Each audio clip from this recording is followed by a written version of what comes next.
ஓம் ஸ்ரீ பிரித்யங்கரா தேவியே போற்றி போற்றி. என் செல்ல குழந்தையே, நீ கண்கலங்கி நின்று கொண்டிருக்கின்ற பெரிய விஷயத்தில் மிக பெரிய திருப்பம் வரப்போகிறது. அந்த திருப்பத்தை உன் வராகி தாயானவள் நான் உனக்கு ஏற்படுத்தி தரப்போகிறேன். அதனால் ஏற்பட போகின்ற விளைவுகள் நிச்சயமாக நீ எதிர்பார்க்காத அளவிற்கு பயங்கரமாக இருக்க போகின்றது. பயங்கரம் என்றால் நான் சொல்வது அதனுடைய விளைவுகள் உனக்கு அதிகமாக இருக்கும். நீ எதிர்பார்த்ததை விட உனக்கு பல நன்மைகளை தரப்போகின்றது என்பதை தான் உன் தாயானவள் நான் உனக்கு சொல்ல வருகின்றேன். என் குழந்தையே, உன்னை கண்ணீர் விட வைத்தவர்கள் யாராக இருந்தாலும் சரி, நீ சிந்திய ஒவ்வொரு துளி கண்ணீருக்கும் அவர்களிடம் இருந்துதான் பதிலை உனக்கு பெற்றுத்தரப் போகிறேன். என் தங்கமே, நீ நினைத்ததை விட இனி உனக்கான காலங்கள் எல்லாம் நல்ல நேரமாக தான் இருக்கப் போகிறது.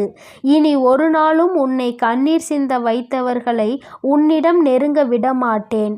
உன்னுடைய கண்ணீருக்கு காரணமானவர்கள் நிச்சயமாக அவர்கள் வாழ்க்கையில் கண்ணீர் சிந்த போகின்றார்கள். அந்த நேரம் வந்துவிட்டது. உன் வராகியானவள் யாரையும் தண்டிக்கும் குணம் எனக்கு இல்லை. எல்லோரையுமே திருத்தி நல்வழிப்படுத்துவதுதான் உன் தாயானவள் என்னுடைய விருப்பமாகும். ஆனால் சிலர் எவ்வளவுதான் நான் எடுத்து சொன்னாலும், அவர்களை எவ்வளவுதான் நிறுத்துவதற்கு முயற்சி செய்தாலும் அவர்களின் பிறவி குணத்தை மாற்றுவது என்பது இயலாத காரியம். அதனால்தான் இன்று அவர்களுக்குரிய தண்டனையை அவர்கள் அனுபவிக்க வேண்டும் என்பதற்காக அவர்களுக்கு தண்டனை வழங்க நான் தயாராகிவிட்டேன். என் தங்கமே, நீ உன்னுடைய மனசாட்சிக்கு மட்டும் உண்மையாக இருந்தால் போதும். நீ யாரிடமும் உன்னை நிரூபிக்க வேண்டிய அவசியம் உனக்கு ஒருபோதும் இல்லை. நீ அதை நினைத்து நினைத்து மற்றவர்கள் உன்னை பேசுகின்ற வார்த்தைகளுக்கெல்லாம் செவிசாய்த்து உன்னை நீயே வருத்தி கொண்டிருக்காதே. உன்னை யாரெல்லாம் புரிந்து கொண்டார்கள் அவர்களிடம் மட்டுமே உன்னுடைய தேவை என்னவென்பதை சொல். உன்னிடம் என்ன இல்லை, உனக்கு என்ன கஷ்டங்கள் என்பதை யார் நிச்சயமாக உன்னை புரிந்து கொண்டு உன் அன்பை புரிந்து கொண்டு உன்னோடு பழகுகிறார்களோ அவர்களிடம் மட்டுமே நீ வெளிப்படையாக சொல்ல வேண்டும். உன்னுடைய வார்த்தைகளை யார் மதிக்கின்றார்களோ, உன்னுடைய வார்த்தைக்கெல்லாம் யார் மதிப்பு கொடுத்து காது கொடுத்து கேட்கின்றார்களோ அவர்களிடம் மட்டுமே உன்னுடைய கனவு என்னவென்பதை சொல்.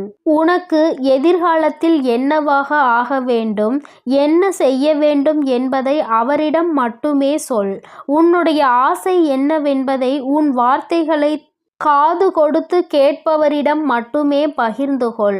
அதையும் மீறி நீ உன் வார்த்தைகளை மதிக்காதவரிடம் நீ சொல்வாயானால் உனக்கு வருத்தம்தான் மிச்சமாகும். அதனை என் குழந்தை நீ ஞாபகம் வைத்துக்கொள். என் தங்கமே, அதுபோல உன் மீது யார் ஒருவருக்கு உண்மையான அன்பும் அக்கறையும் இருக்கின்றதோ அவரிடம் நீ உன் மனதில் இருக்கின்ற எதை வேண்டுமானாலும் மறைக்காமல் சொல்லலாம். ஏனென்றால் அவருக்கு உன்மேல் இருக்கின்ற உண்மையான அன்பு நிச்சயமாக உனக்கு நல்ல தீர்வினை கொடுப்பது மட்டுமல்லாமல் நல்ல ஆறுதலையும் உனக்கு நிச்சயமாக கொடுக்கும். என் தங்கமே, நீ விழும்போது விழுகின்ற வேகத்தை விட நீ அந்த கஷ்டத்தில் இருந்து எழுந்திருக்கின்ற வேகம் அதிகமாக இருந்தால் நிச்சயமாக உன்னை யாராலும் எதிர்த்து நிற்க முடியாது. நீ அந்த வேகமாக எழுந்திருப்பது என்பது யாரையும் தோற்கடிப்பதற்காக அல்ல. உன்னை பார்த்தாலே அவர்கள் பயந்து ஓட வேண்டும் என்பதற்காக மட்டும்தான். என் குழந்தையே, உன்னை பார்த்து நீ செய்கின்ற காரியங்களை எல்லாம் பார்த்து உன்னை சுற்றி இருப்பவர்கள் ஒவ்வொரு நாளும் உனக்கு தெரியாது என்று நினைத்து உன் பின்னால் நின்று சிரித்து கொண்டிருக்கிறார்கள். ஆனால் அதை நீ கவனித்து விடுவாய். நம்மை பார்த்து ஏதோ சொல்லி சிரிக்கின்றார்கள் என்று நீ மனம் நொந்து நீ செய்கின்ற வேலையில் பின்னெடுத்து விட்டால் அங்கே நீ நஷ்டப்படுகின்றாய். அங்கே நீ உன் வாழ்க்கையை தொலைத்து விடுகின்றாய். அதே சமயத்தில் நீ எப்பொழுது உன்னை பார்த்து மற்றவர்கள் சிரிக்கின்றார்களோ அதை கண்டுகொள்ளாமல் நம் காரியத்தில் மட்டும் கவனமாக இருக்க வேண்டும் என்று அடுத்த அடியினை எடுத்து வைக்கின்றாயோ நிச்சயமாக அங்கே முதலில் நீ உன் வாழ்க்கையை வெல்ல ஆரம்பித்து விடுகிறாய். முதலில் உன்னை பார்த்து சிரிப்பவர்கள் எல்லாம் இது எல்லாம் நமக்கு தேவையா, அவர் எப்படி இருந்தால் நமக்கு என்ன, இது நமக்கு தேவை தேவையில்லாத வேலை, நம்முடைய பிரச்சனைகளே அதிகமாக இருக்கிறது என்று சொல்லி ஒதுங்கி விடுவார்கள். முதலில் அவர்கள் செய்வதைக் கண்டு அங்கேயே நின்று விடாதே. அதன் பிறகு நீ எந்த எல்லைக்கு செல்கின்றாயோ, நீ உன் வாழ்க்கையில் எந்த உச்சத்தை தொட நினைக்கின்றாயோ அதை கண்டு எவனொருவன் உன்னை பார்த்து சிரித்தானோ அவனே உன்னை பார்த்து பொறாமைப்படுவான்.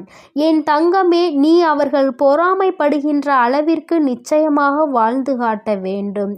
இறுதியில் அந்த பொறாமை அவர்களுக்கு நீ வாழ்ந்து காட்டுகின்ற விதத்தை பார்த்து அவருடைய குணங்கள் ஒவ்வொன்றாக மாறும், அவருடைய எண்ணங்கள் மாறும்.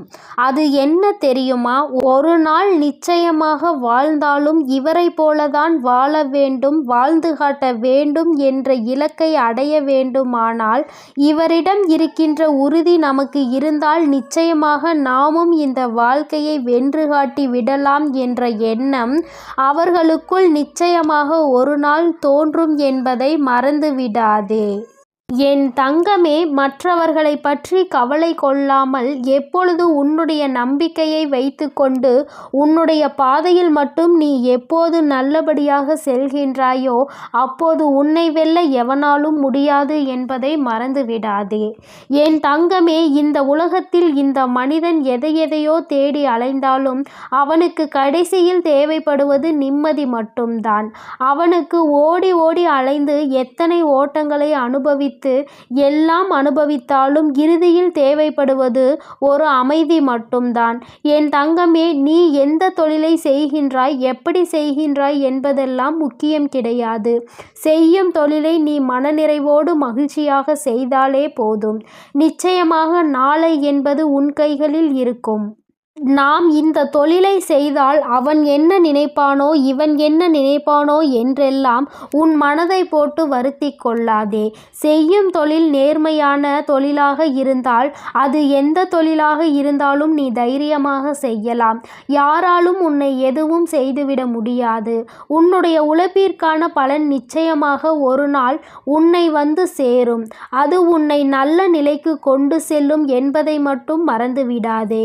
என் தங்கமே, உன்னோடு உனக்கு எப்பொழுதுமே ஊக்கம் தருபவர்கள், அதாவது உன் தாயானவள் இந்த வராகியைப் போல யார் உன்னோடு இருக்கின்றார்களோ, உனக்கு எப்பொழுதும் நீ செய்கின்ற காரியங்களில் நல்ல காரியங்களுக்கு உனக்கு ஊக்கம் தந்து கொண்டிருக்கிறார்களோ, அது போன்றவர்கள் உன்னிடம் இருந்தால் நிச்சயமாக உன்னுடைய வாழ்க்கையில் தோல்வி என்பது ஒரு காலமும் இருக்காது என்பதை மறந்துவிடாதே.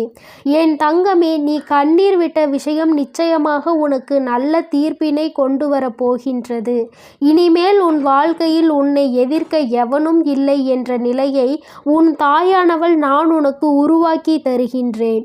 நீ அவன் செய்ய நீ திரும்பி அங்கே போவதனால்தான் அவள் மேலும் மேலும் உன்னை தேடி பார்க்க நினைக்கின்றான். அவனை நீ அவன் செய்வது போலவே பழிவாங்க வேண்டும் என்றெல்லாம் நினைக்க வேண்டாம். என் தங்கமே, உன்னுடைய செயலில் நீ அதனை செய்து காட்டு. உன்னுடைய செயலின் மூலமாக என் குழந்தை நீ யார் என்பதை அவனுக்கு காட்டிவிடு. வாழ்க்கையில் நீ எந்த நிலையில் இருக்கின்றாய் என்பதுதான் நீ அவர்களுக்கு கொடுக்கின்ற மிகப்பெரிய தண்டனையாகும். நீ அடைய போகின்ற இடத்தை பார்த்து அவன் வயிறெறிந்து வெந்து விடுவான். நீ அது போன்ற நிலைக்கு அவனை கொண்டு வந்து விடு. என் தங்கமே, இந்த உலகத்தில் ஒருவரை பார்த்து பொறாமைப்பட்டு அதன் மூலமாக மற்றவர்கள் மனதை காயப்படுத்துகின்ற எண்ணம் கொண்டவர்கள் ஒருபோதும் அவர்கள் வாழ்க்கையில் முன்னேற முடியாது என்பதை மட்டும் நீ மனதில் வைத்துக்கொள். உன்னுடைய வேலை, உன்னுடைய வாழ்க்கை, நீ உனக்காக உழைக்கின்றாய்.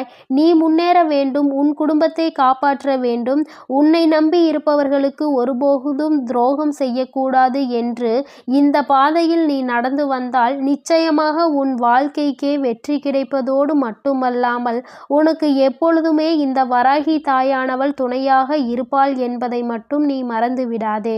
என் செல்ல குழந்தையே, நீ பட்ட கஷ்டங்களும் நீ விட்ட கண்ணீரும் இனி உனக்கு நல்ல அனுபவத்தை கற்றுக் கொடுத்திருக்கும். அந்த அனுபவம் இனி உன் வாழ்க்கையில் யாரை அருகில் வைக்க வேண்டும், யாரை அருகில் வைக்கக்கூடாது, விலக்கி வைக்க வேண்டும் என்ற ஒரு நல்ல பாடத்தையும் உனக்கு கற்று தந்திருக்கும். அந்த பாடத்தின் வழியே என் குழந்தை நீ நல்லபடியாக வாழ்க்கையை நடத்த வேண்டும் என்று உன் தாயானவள் நான் விரும்புகிறேன். என் குழந்தையே, உனக்கான அந்த ஆசீர்வாதத்தையும் நான் உனக்கு வழங்குகிறேன். இந்த வராகி அம்மா எப்பொழுதும் உன்னோடு இருந்து உனக்காக நான் துணை நின்று கொண்டே இருக்கிறேன் என்பதை மறந்துவிடாதே. என் தங்க பிள்ளையே, நீ எதற்காகவும் கலங்காதே, எதை நினைத்தும் வருந்தாதே. நீ நல்லதையே நினை. உன் வாழ்வில் எப்பொழுதும் நான் உனக்கு நல்லதை மட்டுமே செய்து கொடுக்கிறேன். ஓம் ஸ்ரீ பிரத்யங்கரா தேவியே போற்றி போற்றி. ஓம் ஸ்ரீ பிரத்யங்கரா தேவியே போற்றி போற்றி.